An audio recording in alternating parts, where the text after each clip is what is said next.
विठ्ठल विठ्ठल विठ्ठल विठ्ठल विठ्ठल नमस्कार विद्यार्थी मित्रांनो, श्री हरी कीर्तन प्रबोधिनीच्या या कीर्तन प्रशिक्षण कार्यशाळेत आपलं खूप खूप स्वागत आहे. रामकृष्ण हरी. तर मित्रांनो, पुन्हा एकदा एक अत्यंत महत्वपूर्ण विषय घेऊन मी आपल्या समोर आलेलो आहे. यामध्ये आपण कीर्तनाचा आराखडा शिकून घेणार आहोत. श्री हरी कीर्तन प्रबोधिनीने आपल्या विद्यार्थ्यांसाठी जो आराखडा तयार केलेला आहे, तो आराखडा आपण आज पाहणार आहोत. मित्रांनो, कीर्तन करणे म्हणजे काय?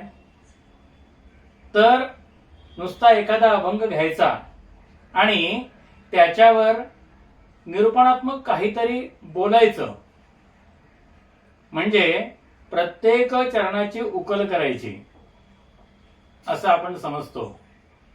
परंतु आपल्याला आध्यात्मिक पद्धतीने, सांप्रदायिक पद्धतीने कीर्तन करता यावं या हेतूने आम्ही हा आराखडा तयार केलेला आहे. तर मित्रांनो, आपलं खूप खूप स्वागत. आजपासून तुम्ही श्री हरी कीर्तन प्रबोधिनीच्या कीर्तन प्रशिक्षणाच्या प्रवासाला सुरुवात करीत आहात. त्याच्यामुळे सर्वप्रथम तुम्हा सर्वांचे पुन्हा एकदा मनःपूर्वक स्वागत. तर मित्रांनो, इथे तुम्ही फक्त कीर्तन करायला शिकणार नाही, तर कीर्तन का करायचे, कीर्तन कसे करायचे, काय सांगायचे, किती सांगायचे आणि श्रोत्यांच्या मनापर्यंत ते कसे पोहोचवायचे, हे तुम्ही या ठिकाणी शिकणार आहात. मित्रांनो, आपल्या वारकरी परंपरेत कीर्तन म्हणजे केवळ गळ्यात गोड आवाज असणे एवढेच नव्हे.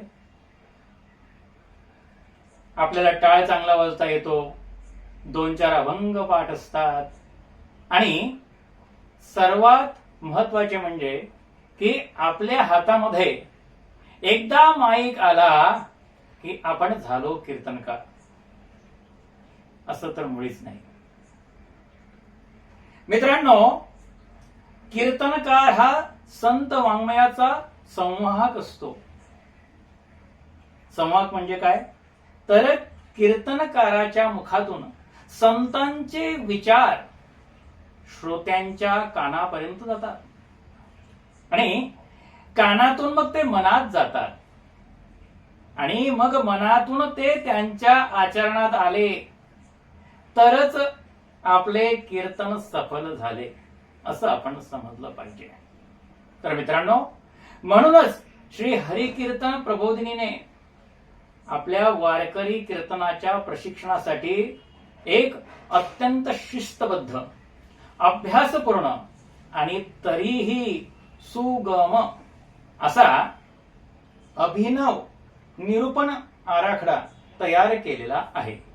तर मित्रांनो, आज मी आपल्याला त्याच अभिनव आराखड्याची ओळख करून देणार आहे.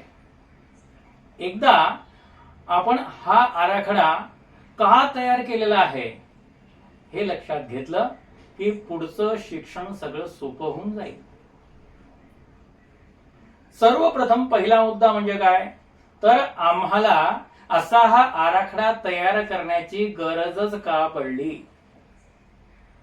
मित्रांनो, तुम्ही एखाद्या नवोदित कीर्तनकाराला विचारलं की महाराज, आपण एखाद्या अभंगाचं जे निरूपण आहे ते कसं करता? तर तो जर नवोदित असेल तर तो कदाचित म्हणेल की बघा, मी सर्वप्रथम मूळ अभंग म्हणेन, मग त्याचा सरळ भावार्थ सांगेन, एखादी गोष्ट, एखादा दृष्टांत आणि मध्ये 2-4 विनोद करीन आणि एखादा श्लोक म्हणा, ओळी म्हणा आठवलं तर सांगेन आणि शेवटी विठोबा रखुमाई. मग हे ऐकून आपल्याला वाटेल की अरे वा, हा तर एकदम परफेक्ट कार्यक्रम तयार आहे. पण मित्रांनो, प्रश्न असा आहे की यामध्ये एक विचारांची साखळी कुठे आहे? त्या अभंगातील मुख्य केंद्रबिंदू असलेला मुख्य विचार कुठे आहे? आणि एका चरणाचा दुसऱ्या चरणाशी संबंध कुठे आहे? संतांनी जो सिद्धांत आपल्याला सांगितलेला आहे तो सिद्धांत या निरूपणात कुठे आहे? आणि सगळ्यात महत्वाचं म्हणजे या सर्व निरूपणाचा शास्त्रीय आधार कुठे आहे?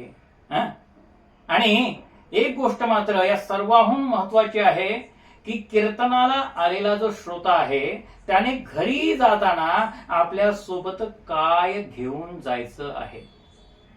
आम्ही या सर्व गोष्टीवर विचार केला आणि याची गरज लक्षात घेऊन आपल्या श्री हरी कीर्तन प्रबोधिनीने हा अत्यंत सुगम तरी महत्वपूर्ण असा आराखडा तयार केलेला आहे. मित्रांनो, या आराखड्याचं वैशिष्ट्य काय? तर पहिलं तुम्हाला मूलभूत वैशिष्ट्य असं सांगेन की या आराखड्याच्या मध्यभागी म्हणजे केंद्रबिंदूला आहे तो मूळ अभंग. आपण कीर्तनाची सुरुवात एखाद्या मोठ्या जडजंबाळ अशा तत्वज्ञानाच्या भाषणानं करत नाही, तर आपण काय करतो तर सर्वप्रथम आपण सेवेसाठी जो मूळ अभंग घेतला आहे तो श्रोत्यांच्या समोर ठेवतो. का ठेवतो मित्रांनो? अहो, कारण तोच तर आपल्या संपूर्ण कीर्तनाचा केंद्रबिंदू आहे. आपला तो अभंग म्हणजे आपला नकाशा. आता आपण गुगल मॅप वापरतो ना, तर तसा तो नकाशा आपल्या हातात नसताना आपण जर प्रवास आरंभ केला तर आपण नेमकं कुठं जाऊन पोहोचू हे आपल्याला काही सांगता येत नाही. तसंच मूळ अभंग डोळ्यासमोर न ठेवता आपण जर असंच निरूपण सुरू केलं तर नवोदित कीर्तनकार कधी रामायणात जातो, कधी महाभारतात जातो, कधी स्वतःच्या अनुभव विश्वात जातो आणि मग श्रोत्यांना असं वाटतं अरे आपण होतो कुठं आणि पोहोचलो कुठं. त्याच्यामुळे मूळ अभंग हा आपल्या संपूर्ण निरूपणाचा अढळ असलेला ध्रुवतारा आहे हे आपण समजलं पाहिजे. त्यामुळे कीर्तनात जे काही सांगू ते मूळ अभंगाला धरून आणि मूळ अभंगाला अनुसरून असलं पाहिजे मित्रांनो. मग आपल्या या सर्व निरूपणाची पहिली पायरी म्हणजे अभंगाचा सरळ भावार्थ. मूळ अभंग घेतल्यानंतर आपण काय करतो तर त्याचा सुबोध असा भावार्थ सांगतो. पण मित्रांनो, इथे एक महत्वाची गोष्ट तुम्ही लक्षात ठेवा. अहो, भावार्थ म्हणजे शब्दांचं भाषांतर नाही. संतांनी काय म्हटलं आहे याचा साध्या सोप्या आणि सुबोध भाषेमध्ये उलगडा करणं म्हणजे त्याचा सरळ भावार्थ.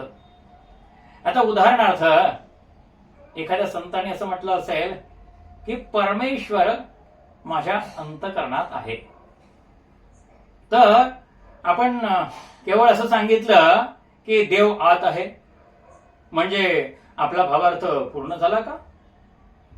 जर असं सांगितलं तर श्रोत्याला असा प्रश्न पडतो की हा आत आहे देव म्हणजे नेमका कोठे आहे? बरोबर की नाही? त्याचा आपण अनुभव कसा घ्यायचा आहे? बरं, हा देव आहे तर मग दिसत का नाही? आणि मनात असूनही आपण त्या देवाला बाहेर का शोधतो? मग या सर्व प्रश्नांची वाटचाल म्हणजेच खरा तो भावार्थाचा विस्तार आहे. म्हणून प्रबोधिनीच्या आराखड्यामध्ये भावार्थ हा पुढच्या संपूर्ण निरूपणाचा पाया आहे. मित्रांनो, हा पाया आपण सर्वप्रथम भक्कम केला पाहिजे. एकदा पाया भक्कम केला की मग आपण आपल्या आराखड्याच्या सर्वात महत्वाचा जो भाग आहे त्या भागाकडे येतो. तो भाग म्हणजे काय, तर अभंगाच्या 4 चरणाचं स्वतंत्र निरूपण. विद्यार्थी मित्रांनो, आपण असं गृहीत धरू की आपण जो सेवेसाठी मूळ अभंग घेतलेला आहे ना, तर त्याला 4 चरण आहेत. आणि आता आपण मग त्या 4ही चरणांचा स्वतंत्रपणे विचार करणार आहोत. म्हणजे कसं, तर समजा त्याचा पहिला जो चरण आहे त्याचा एक स्वतंत्र विचार आपण केला पाहिजे. दुसरा जो चरण आहे त्याचाही एक स्वतंत्र विचार आपण केला पाहिजे. तिसरा चरण आहे त्याचाही स्वतंत्र विचार केला पाहिजे. आणि चौथा चरण आहे त्याचाही तसा स्वतंत्र विचार केला पाहिजे. पण लक्षात घ्या, मी जेव्हा तिथे स्वतंत्र स्वतंत्र स्वतंत्र सांगतो, हे 4 विचार वेगवेगळे नाहीत, ते एकमेकांपासून तुटलेले नाहीत.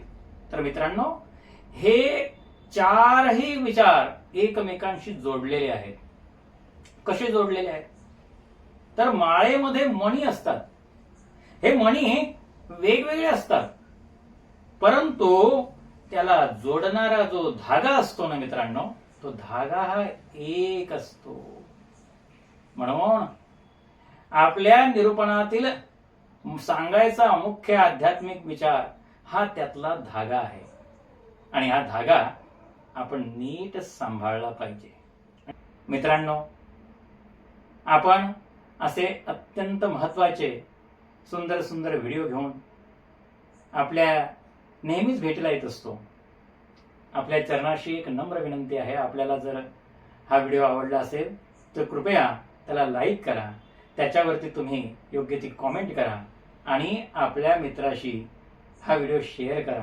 आणि या संत विचाराची कीर्तन गंगा सर्वांपर्यंत प्रवाहित करण्यासाठी आपला यथायोग्य हातभार आणि आपलं यथायोग्य योगदान द्या.